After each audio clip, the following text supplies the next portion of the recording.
Hey everyone and welcome back to the Silent Husband Club. We've missed you and we're sorry for the long silence. We're gearing up to bring you new stories every single day.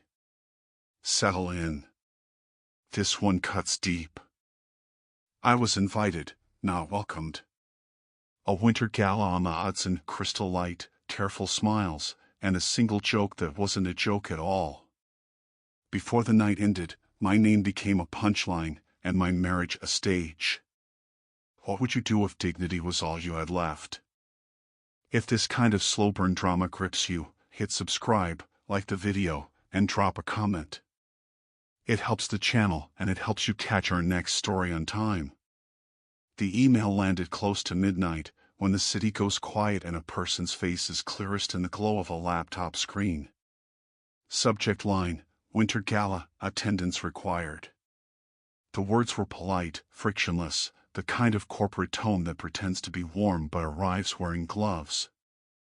I watched the cursor blink at the end of that line, and for a moment I couldn't tell if it was breathing or waiting. I leaned back and rubbed the grit from my eyes. It wasn't for me, not really. It was the +1 stitched into the invitation, an accessory, functional, interchangeable. The message was simple even if the sentence wasn't. Come, be seen, don't take up space. From the kitchen, Lauren poured white wine like a practiced aside. She never looked tired. Not late, not early. Her heels clicked softly across the wood, her perfume traveling ahead of her like a statement some committee had workshopped. You should come this time, she said, not looking at me. Everyone brings someone. It would be strange if I arrived alone. You don't know most of them. Her voice was light, the insistence wore a friendly mask. I had met them before, so I thought. Names blur. Faces evaporate. All except one. Victor Kane. Her boss. The kind of man whose laugh barges through a door 3 seconds before he does. He had the confidence of someone who makes the room feel rented from him. I didn't like him. I never had. Lauren sipped and leaned a hip against the edge of the table, eyes searching mine with the calm of a person negotiating a price she already knows she'll get. It's a party, Daniel. Good food, music, speeches. You don't even have to talk. I closed the laptop. The cursor's blink still lived inside my head like a small hazard light. Okay, I said. Her smile was small, tight at the corners. Satisfaction or something sharper, hard to tell at a distance of 3 feet. The night arrived with the quickness of things you don't want. A black car from her agency slid to the curb. Lauren wore an emerald dress with shoulders that could cut paper. Under the hallway light it looked like armor polished just for show. I wore my one suit. It fit like someone else's skin, too clean, too stiff.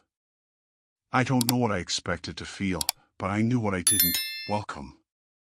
The house sat in Tarrytown like a set piece, white columns, chandeliers like winter constellations rested above our heads. Inside, the rooms hummed with laughter and glass and that special electricity of people who know in their bones that they are either important or winning the argument with themselves that they are. The Hudson was a dark ribbon beyond the windows. The snow, impatient, tapped the panes. At first I stayed close. My champagne flute was a life ring I didn't deserve. People greeted Lauren with a volume that felt rehearsed. They greeted me with the careful cordiality reserved for security cameras and delicate furniture. This is my husband, Daniel, she said, with the smile she wears in photographs. Heads nodded. Names passed like weather reports. I watched eyes fix on me and slide away, watched the room decide and file its decision, harmless. 5 minutes, and I'd lost her. The party swelled. Jazz weaved in from some corner, too polite to compete with the noise. Shoes clicked on stone, and the laughter rolled and rolled like distant thunder that never quite found a storm. I drifted to a window and counted how the snow gathered on the carved steps. I couldn't shake the feeling that I was wrong for the room. Not just the room, the world it was addressed to. Someone put a glass in my hand, a short one, amber liquid. I hesitated, then I didn't. The first sip burned without teeth. Too soft, I thought, and knew at once I was in a place where softness is a trap. Easy night, a cheerful voice said. I turned. Mid-30s, sharp blazer, hair that never happened by itself. You're Daniel, right? Lauren's husband? I nodded. My voice didn't feel like something I should spend. Good to finally meet you, man.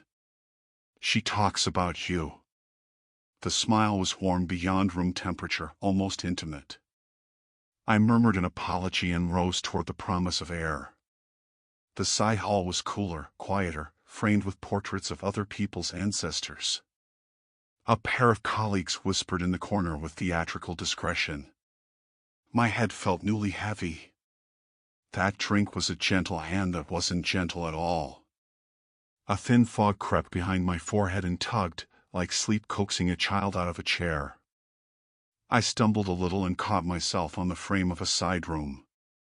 Inside, the light was down, the air sweet with leather and polish. An unlit fireplace sat like an empty mouth. There was a chair, deep, generous. Just 5 minutes, I thought. Just sit. It swallowed me. Music thinned into a cradle. I let my eyes flutter closed and counted my breath like a man counting coins he hasn't earned. Voices. Far, then close, like someone moving a door. Yeah, he's out. Should we tie him up? A laugh. Oh, come on, it's a joke. He'll wake up. It'll be funny. My eyelids twitched. Weight collected in my limbs. Somewhere between awake and down, I felt something tug at my wrist. Tape, not rope. Wide, impatient. Hands I didn't know positioning my arms on the chair's rests, a tone between frat house prank and office myth. My legs, too. Not cruel, exactly. Calculated. I wanted to move and couldn't. He's gone, someone said. Don't worry. Harmless. Laughter that wanted applause drifted away, the door pulled mostly closed. Silence has a shape when it's chosen for you. I opened my eyes and the room swayed an inch. The light had the great softness of hotel carpets and expensive apologies. My wrists were fixed with broad tape. Not perfect work, a rushed seam here, an edge half-pressed there. If this was a joke, it was one that knew where to stop just short of guilt. I breathed. No shout, no struggle. Just the kind of quiet that learns the room, the chair, the angle of the door and the spill of light through its seam. From the hall came the party's ocean laughter, glass, that clever murmur of people telling each other they were fine. Nestled in it, a laugh I knew too well. Lauren's event laugh, tuned for office parties, the laugh that says I understand, I agree, I belong. Another voice answered, smooth, amused, easy. Victor. I tightened when I heard his name carried along by somebody else's sentence, the way you brace when you hear a plate slide off a counter in the next room. I tested the tape with slow wrists, looking for the beginning. The bond gave a little. It would give more if I were patient, and I am a man built, for better or worse, for patience. Something closer now whispered, careless. Not here. Relax, everyone's drunk. He won't notice. A breath of a laugh, a door gently clicked. My heart forgot a beat, then remembered it too hard. I didn't know precisely what I heard. My body did. That feeling that lives under the ribs, the one that knows before the head will admit. I pulled again. One seemed surrendered. Then another. Bit by bit, the way you peel an orange with a thumbnail and never bruise the fruit, I freed one hand, then the other, working the tape down from my ankles, collecting the pieces in my palm like ash. When I stood, the room seemed to hold still, as if waiting to see who it belonged to now. I stepped to the door, pressed it open a fraction. The corridor curved toward the main rooms. The music swung and winked, a new laugh spiked the air and fell off. I moved along the soft carpet without sound, past tall windows where the snow wore the glass like frostbitten lace. Everything inside glowed gold. That kind of gold that feels warm to the eye and cold to the touch. At the threshold of the ballroom I stopped, hidden behind an arched dress for photographs, silver balloons, winter wreaths, a professional idea of joy. I saw her on a low sofa, too close to him. Lauren's shoulder tilted toward Victor's. Their heads bent, two commas plotting a sentence I didn't want to read. He said something I couldn't catch and she laughed, not loud, not crude, the pleasing mid-volume calibrated to say this is safe, this is ours. A phone lifted. A flash. I stepped back into the shadow the way a tide draws back from a rock. The first feeling was not rage. It was a cooler thing, distance shifting into place like a lens clicking, the world sharpening not at the edges but at the center. The chair, the tape, the laughter, the little theater of this house, it all arranged itself without my help. I stood there long enough to learn without watching, and then I turned away. The party's sounds thinned as I went deeper into the house. The villa felt like a series of expensive throats swallowing what didn't fit. Somewhere, a door eased shut. Not a slam.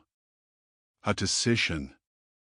I followed the small remainder of that sound down a side hallway, past photographs of events pretending to be history. At the end, a door with a seam of light. The air stilled. I put my hand to the knob and waited. There were voices inside, damped, low, familiar. I didn't open it. I didn't need to. Knowing is a muscle that grows by refusing certain movements. I stood there until my hands chilled. Until my breath matched the house. Then I went back the way I came, slow, quiet, unimportant. The ballroom was brighter when I passed it again, or maybe I had changed. I left by a side door, and the cold cut my face like glass. The brass handle slipped from my hand. The wind tugged at my coat. Snow coiled down the steps, clean, as if the world hadn't yet been told that something had broken. Out under a street lamp I stopped, the light stuttering. Snow salted my hair, collected on my lashes, softened the line of my collar. Somewhere in the limbs of a sleeping tree a bird startled. I looked down at my shoes, there was a notch on the right toe, a scratch I'd noticed earlier in the evening. It seemed suddenly important. A flaw you can ignore until you can't. I pulled my phone out. No signal. No messages. I opened the camera, not to record anything, only to see myself. A pale face. Eyes too calm. Calm like a pond that has dropped a stone and decided not to show the circles. I watched myself and learned what I looked like when a person decides to learn instead of fight. I put the phone away and stood until the cold settled into my bones like certainty. Then I turned from the light and walked, each step pressed clean into the snow until the snow pressed back. Home was dark and shaped like memory. I didn't turn on lights. I didn't need them. The apartment had the kind of layout that you can navigate with your breath. It had once been a place to shrink the world down to a room. Tonight it felt like a jacket I'd outgrown. I took off my shoes at the door and moved through the living room while the city pushed faint grids of light through the blinds. I sat at the kitchen table. The microwave clock blinked 1:17 a.m. I opened my laptop by habit, as if to let muscle memory talk for me, email, headlines, nonsense. Everything looked intact on the surface, the way ice looks like a floor until it doesn't. I opened a new document. The cursor blinked. I typed a single word, ledger. I leaned back. No drama, no oath. Just a door closed in a burning room. Not because of panic, but because flame does what flame does when you let it. The key turned in the lock. I didn't move. Heels in the hall, soft, tearful. "Hey," she said, too casual, too smooth, "you're still up." I didn't answer right away. "I thought you left earlier." "I couldn't find you." I nodded without looking. She put her bag down, drifted toward the kitchen. The quiet wore weight. Every movement of hers felt like a test balloon. How much does he know? How little do I need to pretend? "Everything okay?" she asked, gentle. I finally faced her. For a moment the silence between us was louder than any reply. "I'm okay," I said. A beat. A small smile. "Wild night." I said nothing. She waited for a cue that didn't arrive, nodded as if that cost nothing, and slipped to the bedroom. The door clicked, not a slam, not a whisper, the way a conversation ends between people who have made a choice in separate rooms. I looked back at the screen. The cursor blinked. Under ledger I typed the first name. Then the second. Then the third. I stopped. Saved. The document looked like nothing at all. I didn't yet know what the ledger would become. Only that a ledger is a way to teach yourself what to remember. The morning sky was the color of steel, flat and without promise. I sat at the kitchen table, a mug of black coffee cooling between my hands. I hadn't touched it, just held it, as though the weight might trick me into believing in routine. Lauren moved through the apartment with practiced ease, humming as she scrolled through her phone, pausing only to sip from a travel thermos. Every sound she made was purposeful, as if she were building a performance for an invisible audience. When she passed through the kitchen, she glanced at me with that subtle calculation she thought she concealed well. "Not going to the office today?" she asked, her voice deliberately neutral. I shrugged. "I've got a call later. Might just work from here."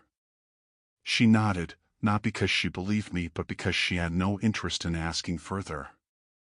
She bent to brush a quick kiss on the top of my head, a gesture worn down to routine, not intimacy, before gathering her bag and keys. "I'll be home late. Don't wait up." And then she was gone. The door closed behind her with the kind of finality that doesn't need to be slammed. I waited. A full minute. Then another. I rose, moved slowly into the bedroom, pulled an older laptop from beneath a stack of books, and set it down on the desk with the careful touch of a surgeon laying out his instruments. It was personal, outdated, not connected to anything that mattered except for what I was about to make it matter. Folders opened, one by one, with the patience of a man peeling away layers of wallpaper in an abandoned house. There it was, old backups, forgotten accounts, fragments that she had left behind because no one ever remembers to wipe the traces that don't scream. Photos. Messages. Harmless at first, group dinners, work functions, smiling faces in boardrooms. But between the harmless came the subtle shifts. Private lounges. Party snapshots not meant for professional timelines. Her expression when she thought no one was watching. His presence in the background more often than coincidence allowed. I built a new folder. No labels, no names. Just a vault of images that meant nothing on their own, but everything together. Then the messages. I read her words the way one reads a draft of history, knowing the ending, but studying how it got there. At first it was small, jokes at my expense, told with a playful sting. Then sharper. "Daniel doesn't really get how this world works. He's harmless, but so slow." I stopped explaining things to him. The language was efficient, almost bored. It wasn't anger, it was dismissal. And somehow that cut deeper. Anger can mean passion, but dismissal means erasure. I sat back, breathing into the silence that grew thicker with every word. There was no rage in me. Not yet. Just that cool, expansive quiet that makes a room feel larger than it is. I minimized the messages, returned to the blank document labeled ledger. I typed another name. Then another. The list grew slowly, each addition like a weight settling into place. It wasn't revenge yet. It wasn't even a plan. It was a record. A catalog of fractures. The start of a map. Later that day, I left the apartment, moving through the lobby as though invisible. Neighbors passed, someone with groceries, a young mother with her child, a delivery man shifting packages. They didn't see me. Or rather, they saw only the surface, a polite nod, a quiet man with tired eyes. What they didn't see was how my gaze lingered on small details, patterns, movements, habits. I walked the streets of Manhattan with that sharpened awareness, every reflection in a store window another reminder of the quiet that now lived inside me. I boarded the downtown train, slid into a corner seat, and pulled out a small black notebook. Not digital. Not traceable. Paper, ink, intent. Pages already held diagrams, names, arrows. Networks drawn not of wires or machines, but of people, decisions, silences. On a fresh page, I wrote at the top, PR department, access. Then I began to sketch the nerve endings. Who touched what file, who delayed, who approved without reading. A nervous system drawn in pen strokes. By afternoon, I was back in the office. Not my usual desk, but in the low-lit technical wing below the agency's glass towers. I drafted a polite email to internal IT support. The subject line was simple: sync issue, archive project. My tone was cooperative, slightly confused, the way a harmless employee writes when he doesn't want to be a bother. A sprinkle of technical jargon, not enough to raise suspicion, just enough to seem real. A request for temporary access. By 4:20 p.m., the response landed in my inbox. Access granted for diagnostic purposes. Please confirm after review. Trust always speaks faster than doubt. Inside the folder, I found what I was looking for. Files stacked in neat hierarchies, some named with bland clarity, others buried in corners that reeked of secrecy. Among them was a hidden directory, tucked away as if even the system had been asked to forget. And within it a file, internal_event_cut.mov. The moment I saw the title, I knew. My hand hovered over the mouse, my chest silent in the way silence turns before thunder. The video opened on the gala. Shaky camera. Crowds laughing, glasses clinking, the polished roar of a night bought by money. Then the lens found me.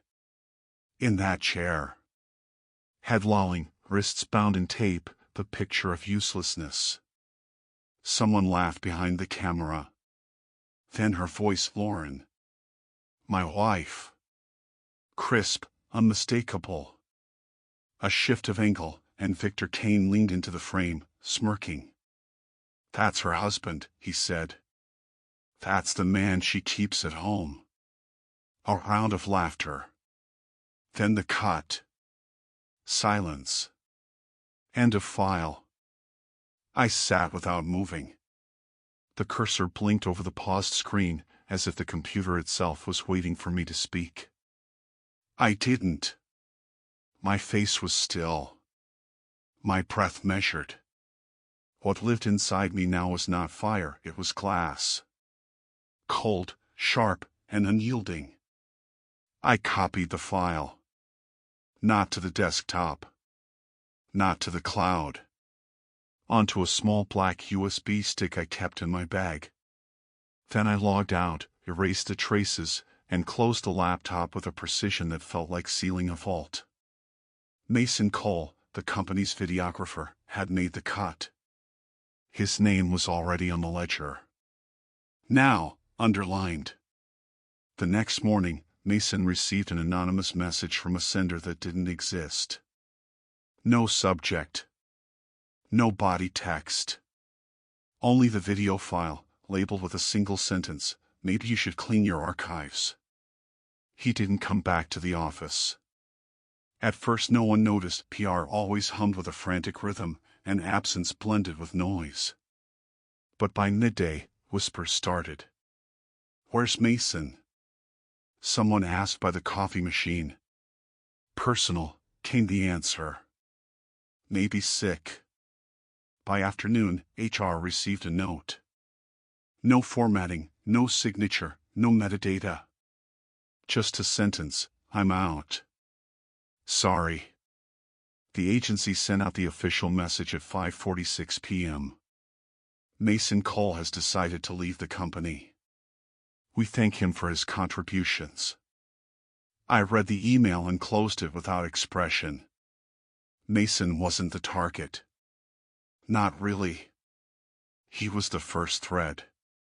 And when you pull one thread in the right place, the fabric begins to give. And the fabric had only just begun. Lauren came home earlier than usual the night Mason disappeared.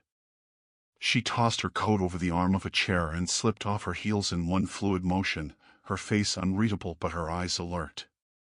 "Mason quit," she said, as if she were reporting the weather. I sat at the kitchen table, tangled in a drawer of old cables, pretending to search for something trivial. "Yeah." My voice was flat, careful. She leaned on the doorway, watching me. Total breakdown, apparently. Deleted everything. Just walked away. No one knew a thing. I looked up briefly, met her gaze for a heartbeat. "What happened?" She shrugged, almost too casually. "Pressure, I guess. You know how sensitive the creatives can be." I nodded and turned back to my hands, threading wires that resemble thoughts too tight to untangle. She lingered, her eyes holding me for a second longer than they should have. "You've been quiet lately," she said. I gave her half a smile. "I've been thinking." She tilted her head. "About what?" This time I looked at her properly. The silence between us was dense, like a wall neither of us could climb. "Systems," I whispered. "How they fail. Where they crack." She blinked, as though she hadn't expected honesty to arrive dressed that way. She said nothing. The wind pressed against the windows, steady and low, and in the bones of the building there was a groan most people would never notice. I noticed. And I smiled. The next morning, the air in the office was different. Subtle, almost invisible, but unmistakable, like the smell of burnt coffee mixed with something that didn't belong. The elevator doors opened, and Lauren stepped into a floor that no longer recognized her. Desks were occupied, screens alive, but the atmosphere carried a hushed tension. Colleagues whispered in corners, typed too fast, avoided her eyes. Elaine Mercer stood with a foam-pressed Urrier, her free hand drumming nervously against her desk. Two designers leaned together, speaking in the low tones of conspirators.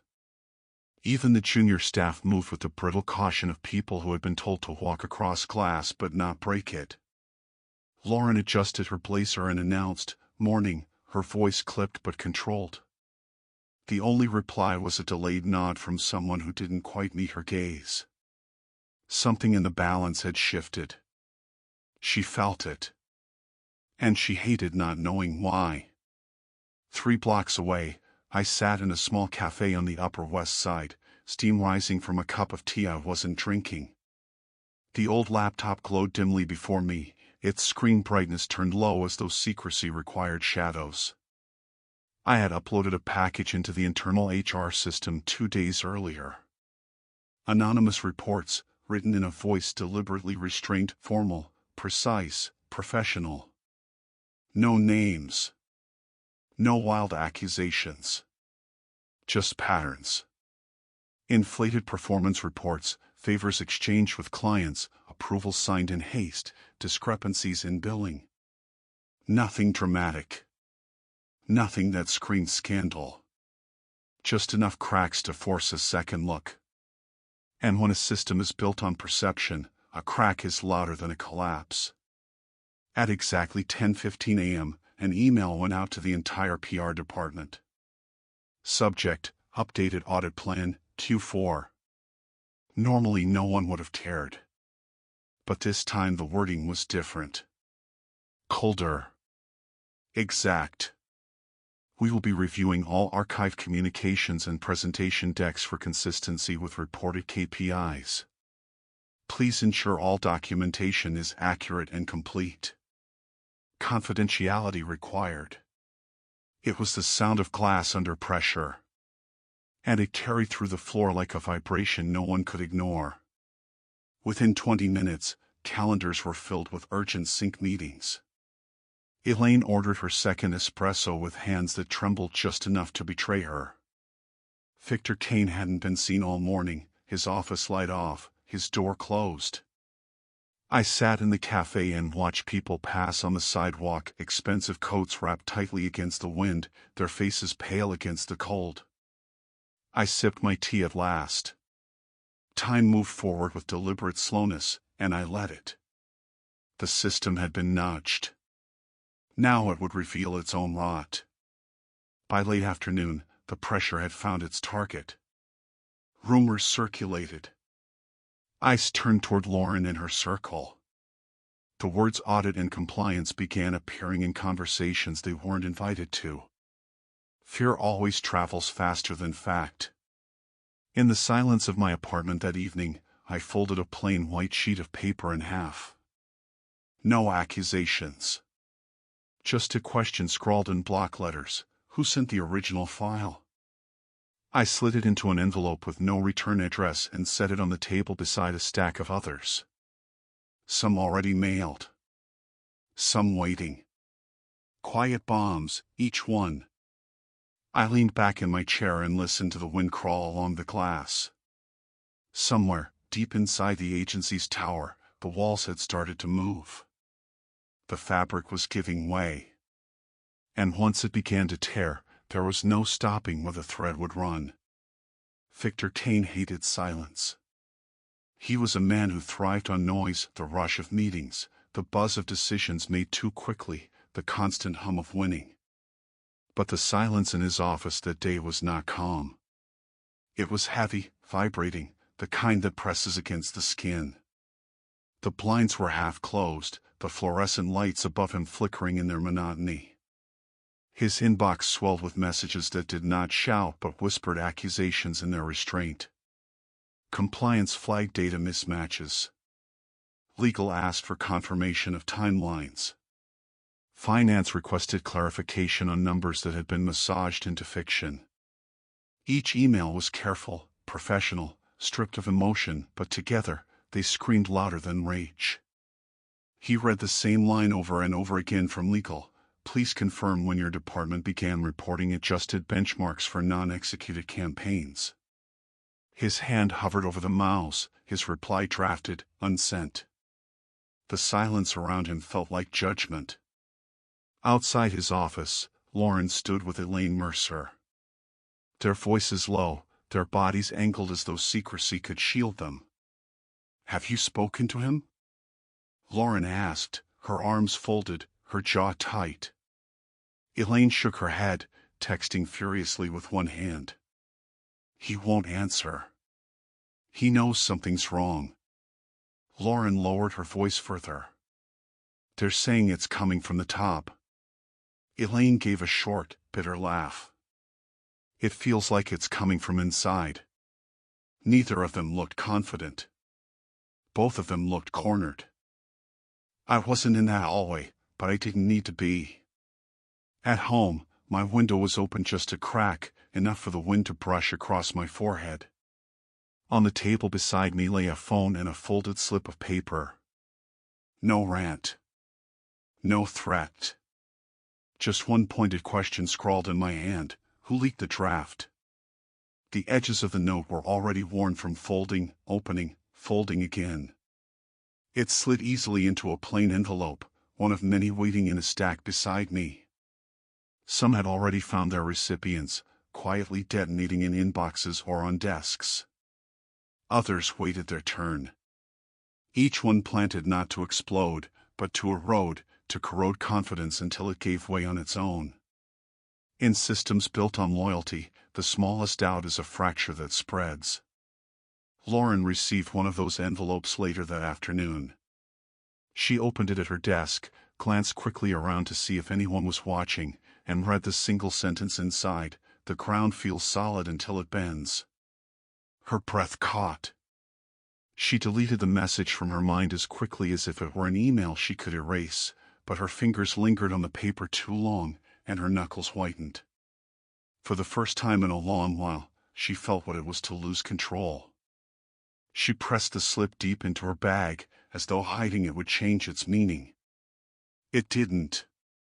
By the time she walked into the late afternoon compliance meeting, her body looked composed, but her eyes betrayed her. They searched too quickly, blinked too often, measured every question as though it were a blade.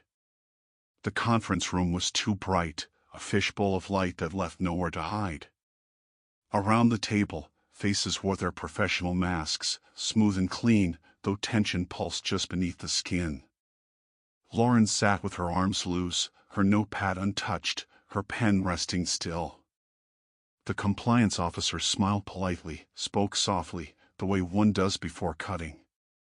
"Just to clarify," he said, "you confirm that all client presentations in Q3 were created internally and sent only after complete approval?" Lauren nodded smoothly. "Yes. That's the standard process." A pause.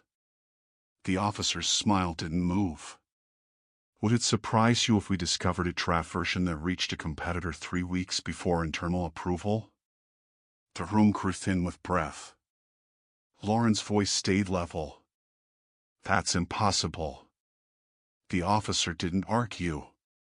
He simply turned his laptop and rotated the screen toward her. On it, a screenshot, an email. Names redacted. A date impossible to deny. A draft unmistakably hers, or close enough to her circle to implicate her. The evidence was surgical. Planted or not, it didn't matter. It cut. She held her composure, but inside her chest something faltered.